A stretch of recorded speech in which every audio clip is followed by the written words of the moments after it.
There are a lot of candidates who have thrown their hat into the ring for the Democratic nomination. There are 12 that remain, but the 4 highest pollers are the ones everyone is talking about. That's former Vice President Joe Biden, Vermont Senator Bernie Sanders, Massachusetts Senator Elizabeth Warren, and South Bend, Indiana Mayor Pete Buttigieg. But clinching the nomination is a lot more involved than simply just winning the majority of votes. It involves caucuses, primaries, delegates, superdelegates, and the DNC convention.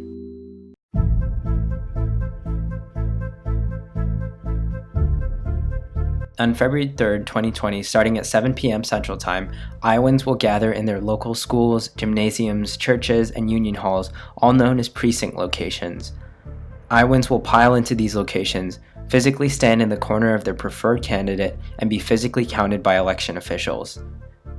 Then begins the long road to the Democratic National Convention. Thank you for this incredible journey.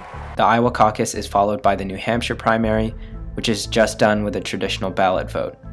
There are 6 more caucuses to follow, with Nevada, American Samoa, North Dakota, Wyoming, Guam, and the U.S. Virgin Islands collecting their votes this way. The rest of the states and territories are traditional primaries. For more on how caucuses work, check out this Washington Post article. Much like in the general election, you don't need to win the popular vote to win the nomination. That Senator Barack Obama will win the Iowa Democratic caucuses. It all depends on delegates. Delegates are broken into pledged and unpledged delegates.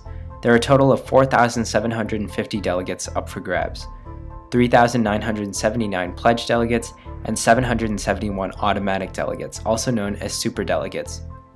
All delegates will meet in July in Milwaukee to decide the nominee. I hereby call the 47th Quadrennial Democratic National Convention to order. To win the Democratic nomination, a presidential candidate must receive support from a majority of the pledged candidates on the first ballot, 1,990 pledged delegates.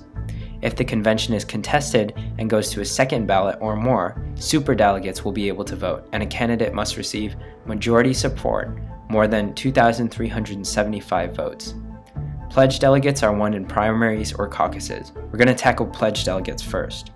If you win, say, 55% of the vote in a state, you win approximately 55% of their delegates, who are then obligated to vote for you in the convention. Pledged delegates exist for all 50 states and territories. In the first ballot, a presidential candidate must receive support from a majority of the pledged delegates, that number being 1,990 pledged delegates. But if no winner is chosen out of the first ballot at the DNC, superdelegates, unpledged delegates, automatic delegates, all meaning the same thing, come into play. Superdelegates can vote for whoever they like. There are 3 ways to become a superdelegate. The first is to be elected to a public office as a Democratic governor, senator, or congressman. The second is to be elected as one of the 438 members of the Democratic National Committee.